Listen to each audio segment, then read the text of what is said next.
Howdy YouTube, welcome to the Gimpy Gamer and my video series on Compass Games Absolute Victory.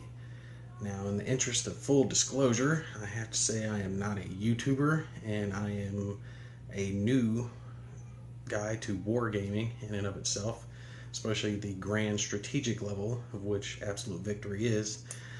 And in the process of trying to learn this game, I was doing the usual, looking up the forums on Board Game Geek and checking out videos on YouTube, and I discovered there are no videos on YouTube that I can find about this specific game, which has been out I think about 6 months or so, and that's horrible. This game is massive in scope. It has 3 rule books, 4 maps if you count Antarctica, so it's quite an endeavor to try to learn this game. So I figure if there's no videos on YouTube, I need to make my own. So that's what I'm going to do. I'm going to have a learning series here and kind of a playthrough series as I go through the game. I've got it set up currently. I'm going for the Grand Conflict, 1939 to 1945. I know a lot of people say not to start with, the grand campaigns, the whole thing. But that's the reason I got the game in the first place, and that's what most people are interested in this type of stuff. One is that huge, massive feel. So I want to start with the good stuff, the gold in here. So I'm gonna have a little introductory set of videos showing the maps, showing some of the sheets that come with the game, some of the counters, things like that, and then we'll get into the actual turn by turn and pulse sequences. And I can promise you I'm going to make errors, I'm going to make mistakes, especially with how new to this that I am. Feel free to make anything in the comments. I don't care. You're not going to hurt my feelings. If you see something that I do wrong, by all means point it out. Hoping you guys can help me learn this as we go through it. Alright, now I'm going to go over one of the more interesting aspects of this game that has definitely intrigued me so far, and it's the events system. In the game, there's roughly around 2,500 events, it says. I haven't counted, but that's what it says. And these events control all the minor and major things that happen throughout the course of the war. Countries joining, the Nazis doing Nazi things, the atrocities they committed, uh, different countries switching sides, even the D-Day landings is controlled by an event.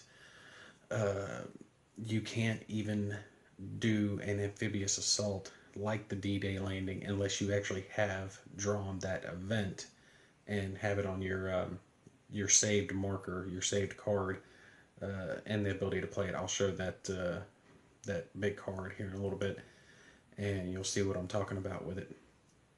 But there's 15 chits of each of the 3 different types. There's the victory over Europe, there's the victory over Japan, and then there's the world conflict. So you have 15 chits for each one of those, and they each correspond to these event booklets here, and you'll have a code. For example, you'll have VE-1, and what you'll do is you'll look in the booklet under Victory over Europe at Event 1, and then it will have a number in the middle, which will be anywhere between 39 and 45, depending on what year it is in the game that you're currently playing.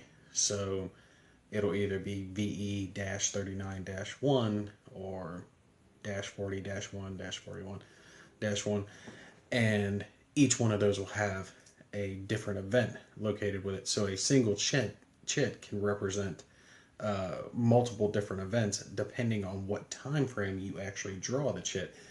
It's actually rather ingenious how it's done, and the game system is set up in such a way that the majority of events will be played out in some way, shape, or form. At the end of a turn, each player, if they're allocated so many chit pulls for that turn, if they haven't pulled that many, then you have to pull your remaining chits before the turn can pass on.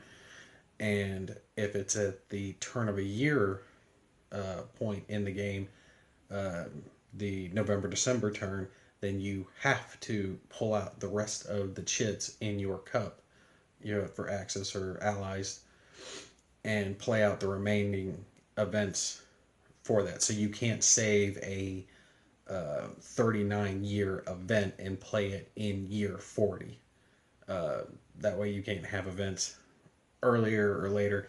They'll they don't necessarily have to correspond, from what I understand, exactly where they happened in history, but I don't know. It's interesting. Since I'm just starting out, I'm not entirely sure on it.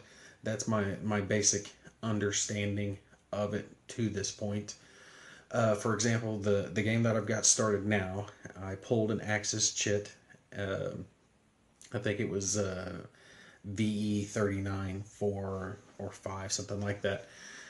Regardless, it stated that if Britain and France were at war with Germany and Romania was still neutral, then the Axis or the Ally player could choose to bribe Romania to join the war as a minor ally on the Ally side.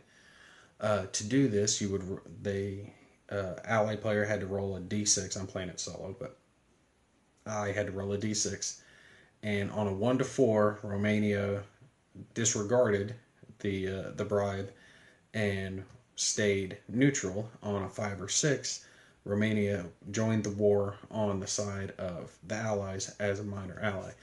I ended up rolling a 5, so they joined, and their units were put onto the board.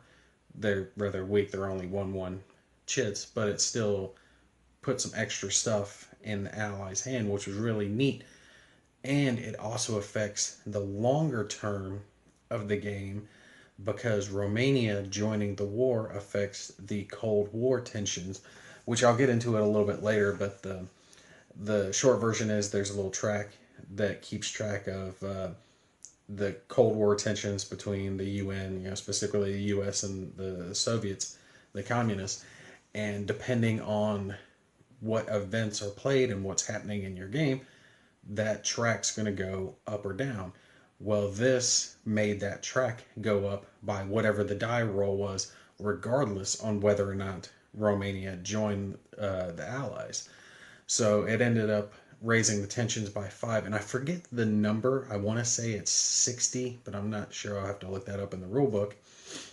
But when it hits whatever number that is, let's say it's 60 for now, the game actually automatically ends, because it says that the Cold War tensions have gotten too high and the allies, the alliance between the U.S. and the Soviets, the UN and the Soviets, has broken down, and basically Hitler was able to get the Allies to break apart, and they sued for peace, and World War II doesn't end the way that it did originally, which is, it's a neat way to simulate this and play out events in a what if type of scenario.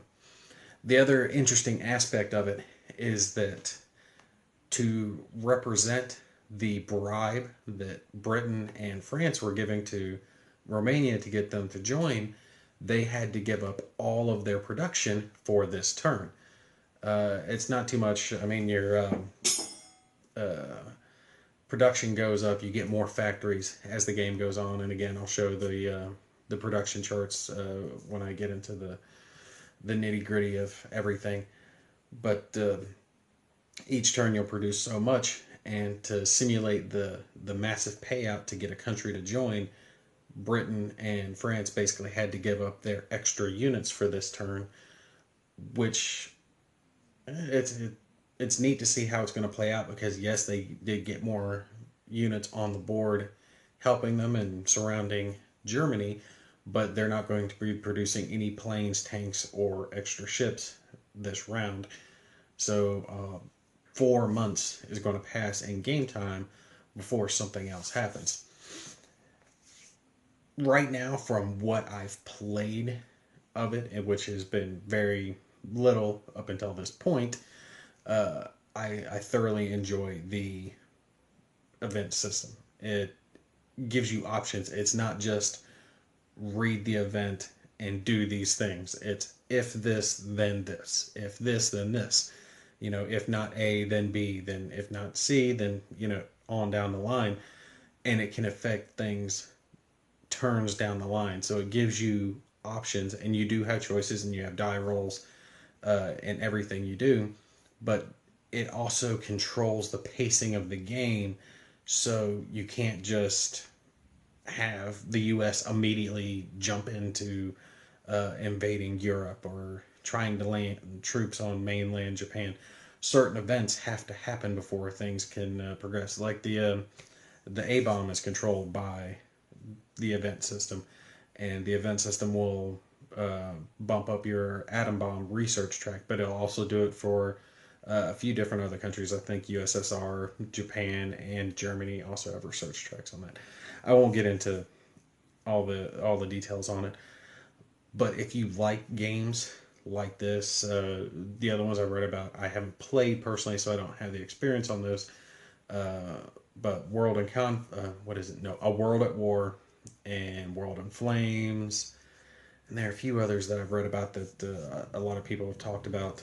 Um, if you like those types of games that give you those what ifs simulation type gameplay, then I think you're really going to get into the event system that works in this. And if you solo play it, it's fine. Any choices that have to be made, you can always die, roll off. 1 to 3 one way, 4 to 6 on the other way, which is how I've been doing it thus far, and it's been working perfectly fine for me. All right, let's take a closer look at some of the components. All right, guys, here I'm just taking and panning over some of the charts real quick. This isn't all the charts that are in the game, but the majority of them. This here's the Omnibus Markers track. This is where you keep track of the Cold War and other type things you need to keep track of that's not kept track of on the turn marker here. And here we have the army groups. This is explained a little further later on in this video, but this is just to reduce clutter that you're going to have in the game, so you can use one chit to represent a stack of chits, so you don't have just a mess load of them packed onto the board at all times. Makes it easier. And here, this one I actually delve into a lot further in a different segment of this video and get in depth on it. So I'm not going to touch on it too much here, but it's just the Naval Task Force chart for everything to do with your naval forces. And this one I also touch on much more in detail in a separate segment of the video, so I'm not going to hit on it too much here.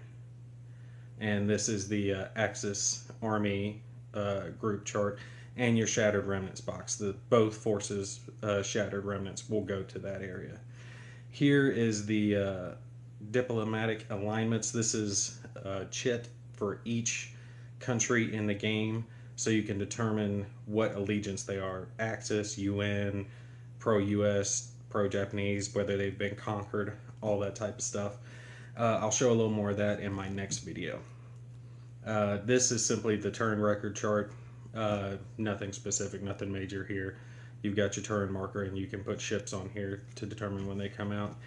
These two I'm going to touch on specifically in a later video as well. This is the event saved marker for the UN and the Axis, and this is basically a chart to help you remember events that are going to happen later on. I'll have to show you that specifically when I have one. And this is the chart that shows the diplomatic leaders in the game, who's in charge of what country. You can have elections and things of that nature. Again, I'll have that more specific when I have something come up in the game correlating to that.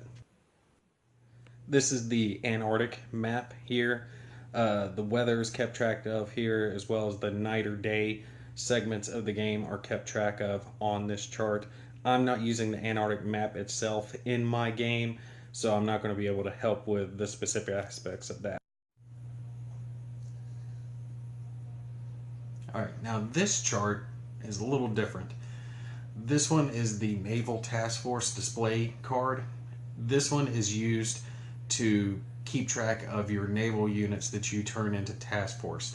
There are army groups for both sides and task forces for both sides. The task forces naval groups are all on this same chart, and down here at the bottom you have the build chart, which I'll touch on here in a minute. Now, what this effectively is a way to keep your units off the map so you can reduce clutter. So you don't have an entire stack of units, all these German battleships, for example, taking up a whole bunch of hexes, or stacked all in one hex, and then you're trying to move it around and you're knocking it over. This way you'd have just a single chit on the board, and it represents this group of units. It's not something you have to do, and at first I wasn't planning on doing it because, like, yeah, I want all the chits, I want them all over the board, I want it looking massive. Well, when you actually get it down to the board, you've got enough chits on the board as it is. So if you have a way to reduce the clutter and just, hey, let's just move this one right here, yeah, that works very nice. It's a hell of a lot easier to go that way than it is to sit there and try to pick up a huge stack of ships and move them around. Now, I'm not going to take and show the other two charts. They're the same thing, the ones that are the army groups. There's one for the UN side, there's one for the Axis side, and it's the same thing. You have a single chit representing an army group, and you can put whatever group of units that you want in that space to represent that chit. Now, with the infantry units, they can be removed, and you can do the same thing with the naval units. You can effectively drop them off if you're moving. If a naval unit's going across certain other hexes and you want to remove it from that task force and leave it in a different hex, you can do that, and there's no problem with it. There are certain special conditions in the rules for naval units, but you don't have to keep them together in the task force or the army group. Once you've actually put them into that, you can separate it out at any point in the game, from what I understand. I'm sure if I got that wrong, you guys will let me know. Now, down here, the naval pool and damage box, this is to represent the production of naval ships, and then this gray strip is the damaged naval ships. Again, I haven't got into naval combat yet. When I do, I'll bring this chart back and explain a little more how it goes. When you're building a naval ship, the way it's going to work is you're going to take whatever ship it is, and generally it'll have a event chit telling you how many turns it's going to take to build. If it's 5 turns, you'll put it here, and then when one of your factories produces a naval ship, you'll pull it off and you'll put it on the turn track that many turns ahead, and when you reach that turn, then you've got the ship and you put it in one of your ports.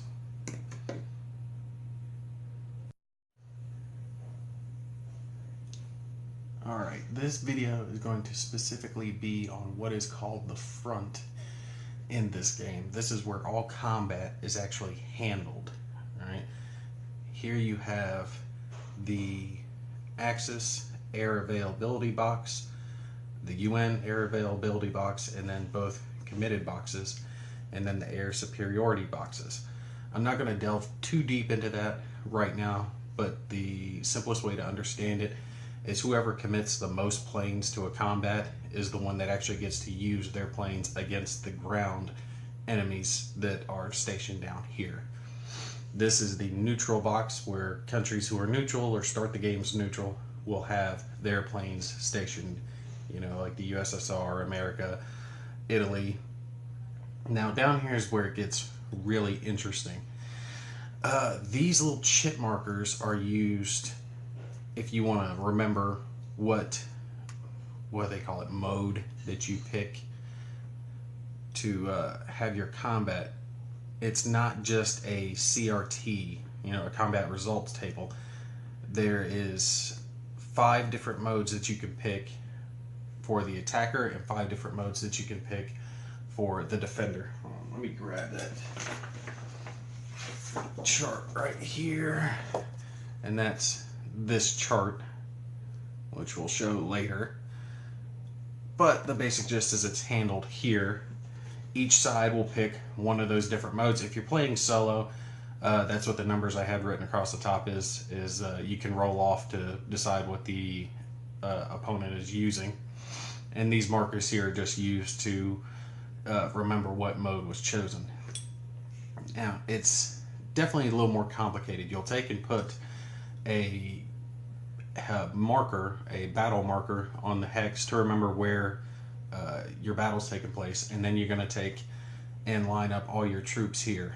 These black and white boxes are the only places that infantry can be put, and it's to represent the large size of the infantry units here. So you can in fact only have 6 infantry units going across. Tanks, however, can go in these other spots, so you can have up to 12 tank units committed into one combat.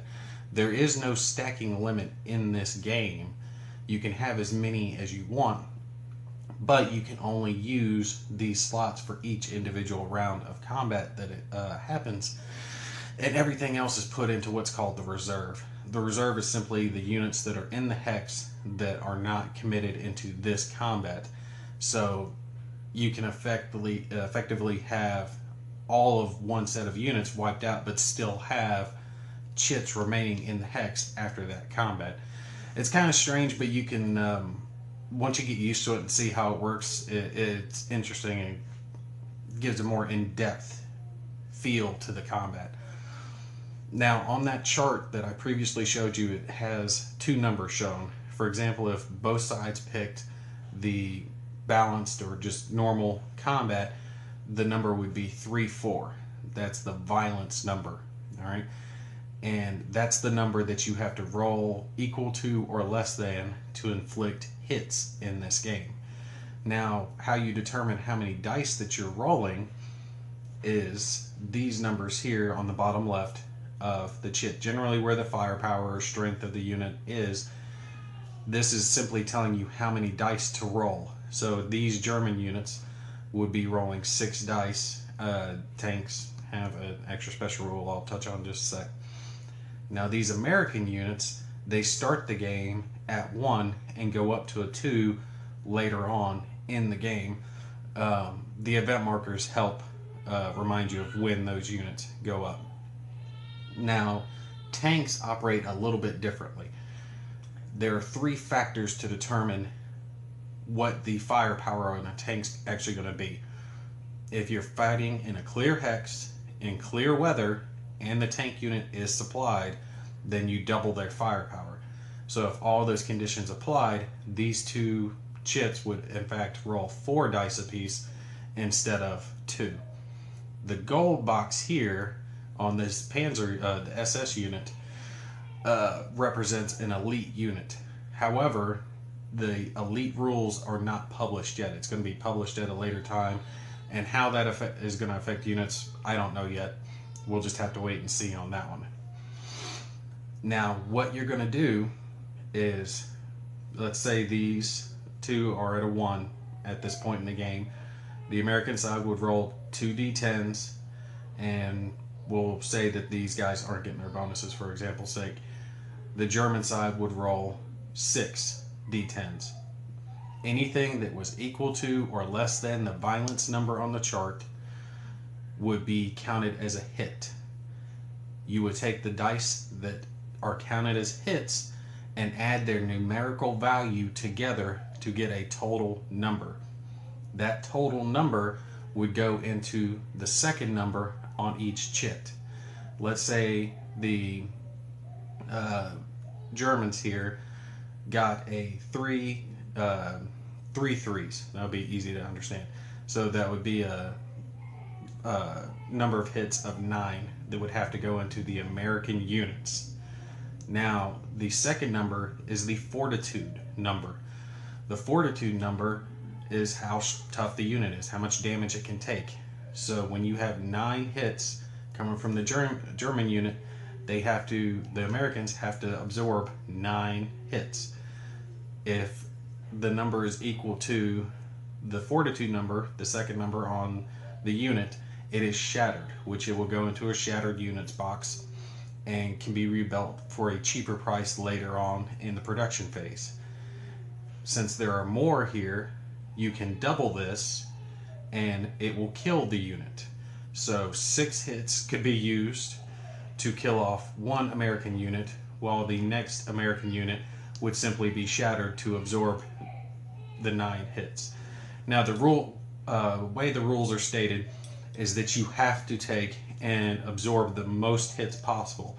If there's a remainder that you can't absorb in some way, shape, or form numerically, then that remainder is waived. You wouldn't take a 1 hit and shatter or kill a unit for it. You just forget about that 1 hit. If it doesn't go into the fortitude number in some way, shape, or form, the unit is unaffected.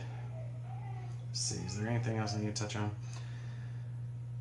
One thing to remember is whatever air is committed, the basic gist of it is, because it gets a little in depth and I'll try to touch on that later. Sorry guys. Whoever uses the most air units that you commit to the battle, the remaining air units that are not being used in air-to-air combat will affect the ground combat. The ones used in ground combat do their damage prior to the ground units doing their damage. So if an air unit shatters or kills a unit, that unit does not compete in the ground combat that will happen here. The hit -1 markers here are used in a optional rule for ship combat. I'm not going to get into ship combat yet because I haven't got to that point in the game. When I do, I'll do another video like this where I lay out some units and speak about ship combat. It's a lot more in depth than the ground combat. The ground combat is rather intuitive. If you've played a game like this before, can read the rules, you can figure it out. It's not too hard. The ship combat, there's a lot more involved with it. Ships being permanently removed from the game, they get put onto the build chart and they have to be repaired for so many turns. It's a lot more in depth on how it goes, and you have to worry about day, night, just more than I've gotten into at this point. So when I hit a point in the game where I've actually got some ship combat going on, we'll slow the game down and have a little example going on. Hopefully I'll get it right, and if not, I'm sure you guys will comment and tell me about how I got it wrong. Alright, since I didn't explain it very well earlier, I'm going to go more in depth on the air conflict here and how the system works in Absolute Victory. I also went ahead and got myself a light to go onto my camera here, so it should take away the shadow and allow you guys to see the cards and the maps a little bit better. Sorry about the previous videos, but I'll be having the light on here from here on out, so you guys will be able to see it a lot better. Now, going from our previous example of a German infantry and 2 tanks versus 2 American infantry, the way it works in this game is for the purpose of aircraft, which will always stay here on this card unless they're shattered and they go into the shattered box. Planes do not get destroyed. They only stay on the shattered box. They're either in the shattered box or committed, rather. So in our example, these here are the planes that are being committed by each side. That is picked secretly before the combat begins. If you're playing solo like I am, you can do a roll-off system, roll to see if the opponent commits air to it or how many air he commits to it. But you can only commit as much aircraft as you have units on the board to supply them. They're called air bases for that purpose, and any infantry, tank, or garrison unit can count as an air base. So in this case, the German player can commit anywhere between 0 and 3 aircraft, and the American player can commit anywhere between 0 and 2. Here I've laid out the aircraft that each have picked, and when one side has more planes than the other, the excess plane is what goes down into the combat. These planes will have air combat against each other, while this plane will commit ground combat against the ground units. In this, you want to take and pick your better planes for air combat versus your bombers to go after the ground units. If you look here on these chits, they have a attack number for air superiority, and then the second number is an attack number versus ground. They'll either have a G or a B after them, and bombers will have a T on their ground if they're good at tank busting. If they have a G, they're considered air superiority aircraft and they're good.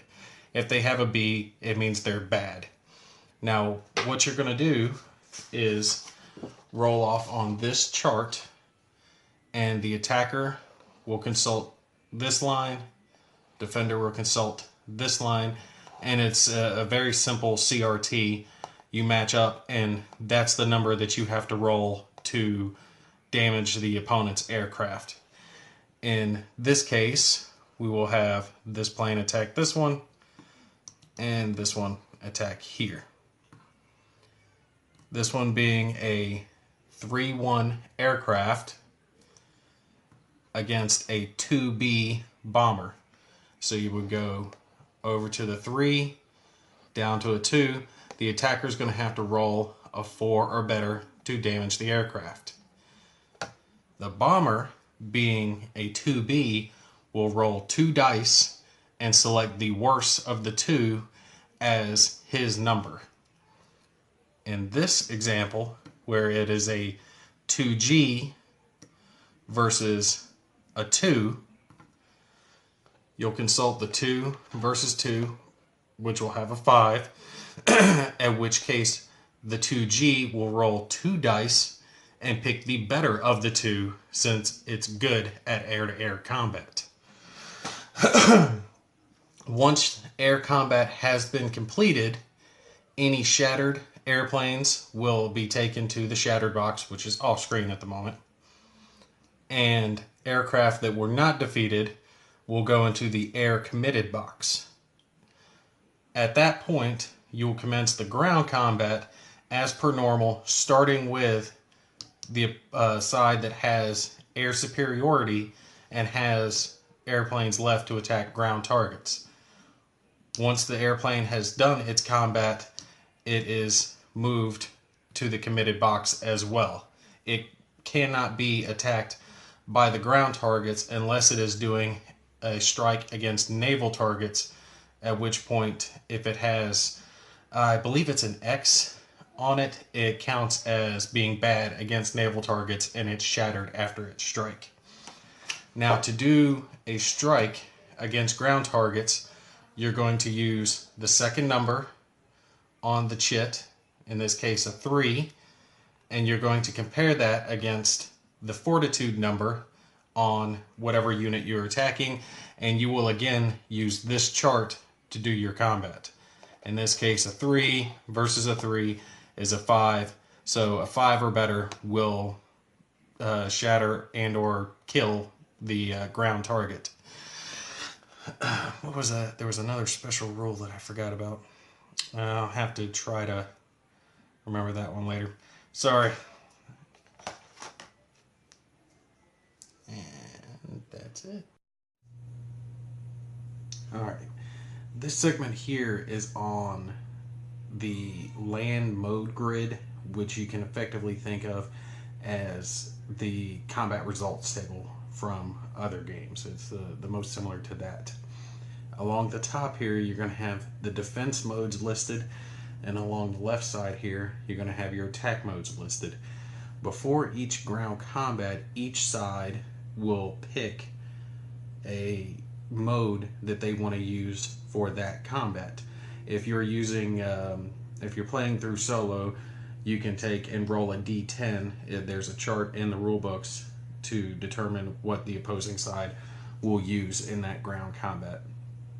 Now, the first number to see here is the violence number. That's going to be listed down on each one of the different modes you can have. Let's take, for example, the balanced defense versus normal attack. That's pretty much your just generic attack. It's going to be 3, 4. Now that number is the number you need to roll equal to or less than to cause damage to your opponent. And that's going to be listed down on each one of these charts. Some modes of attack, like Blitzkrieg, will be better against some modes of defense. However, some modes of defense will be better against certain modes of attack. So you can effectively squash your opponent for picking the wrong type of attack. For example, down here, a holding attack against a counter attack will suffer greatly. The violence number is a 3, but the violence number for the defense is a 7. That means they're going to be inflicting a lot more hits and a lot stronger hits against their opponent than the attackers are. The attackers are very likely to get just squished. Some up here, like the Blitzkrieg versus counterattack, when both sides are effectively going all out, is going to be a lot of damage on both sides. Same with the hold at all cost. What you really need to look at is the list of items that occur after it. It'll list whether or not one side fires first or the other side attacks first. You have defense fires first, attackers fire first, or simultaneous. It'll list whether the defenders will retreat, and if so, how far, and then the flips on hits, or whether a unit's going to flip. Right here you have A flips on hits. If the attacker suffers damage, then they'll flip and they're effectively done for this turn of the game. If they don't suffer any hits, then they won't be flipping.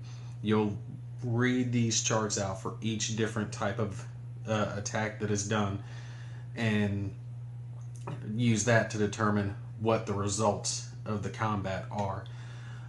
It'll even tell you here if you have to ignore terrain.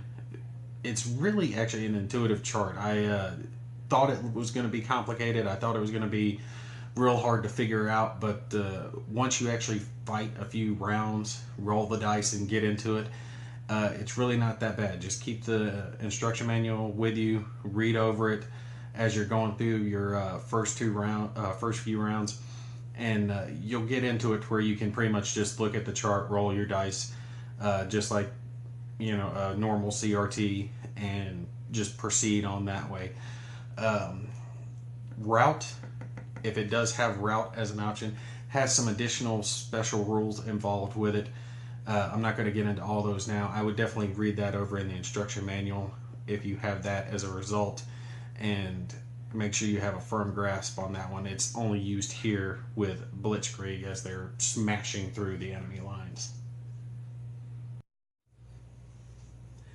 Alright guys, I know I haven't explained everything so far, or all the charts yet, and the rest of them I'm going to get into at later points when they become relevant. Things like the turn chart, I really don't need to go over that. That should be self-explanatory, and if you can't figure out the turn chart, I don't know how you got to the YouTube. The rest of them, things like the leadership chart, when I have an event that pops up that is changing some of the leadership, I'll take and focus on that chart and explain a little more how that's going to work. Same with the what I call a flag chart. It's got all the flags of all the nations on it. When I have some more of that going on and countries changing allegiance, I'll take and switch over to that. Actually, I might do it on my next video because I already have one unit that did change, or one country that did change allegiance, Romania, when it joined the Allies. So actually, I'll probably put that on my my next video that gets into some of the turn structure phase and the pulses and what's going on with it. Sorry for the quality. I know it's not the best video quality or sound quality. I don't have the best of equipment, but this is really for other guys like me who want to play the game. They want to get into it, but there are no videos on YouTube explaining anything. I'm hoping some of my own questions or things that I might get wrong, some of you guys will point out in the comments and help me learn it a little bit more. But at least this way, the next time someone's wanting to know some more about this game, they'll be able to find something on YouTube, even if it's a dumb gimpy redneck who is fuddling his way through his first set of YouTube videos. If you guys have any questions or any specifics or anything that I've gotten wrong so far, like I said, put it in the comments and I'll address it on the next set of videos. The next one, I'm going to get into the actual pulses and what's going on the actual turns. The game is broke down what they call pulses, and that's really the meat of the game. When you're moving units, when you're attacking, moving things by rail, pulling event shits, all that's done during the pulse phase. I've had a few. Germany's attacked Poland, as you can see up here in the left, invaded and taken over some of their territory. Poland attacked back and failed miserably. But I'll take and get into some of the more specifics of what's going on with that, how far units can move, what rail effects, HQ units, moving by sea, all that type stuff. I'll get into the next set of videos. Thanks for watching. Y'all take care.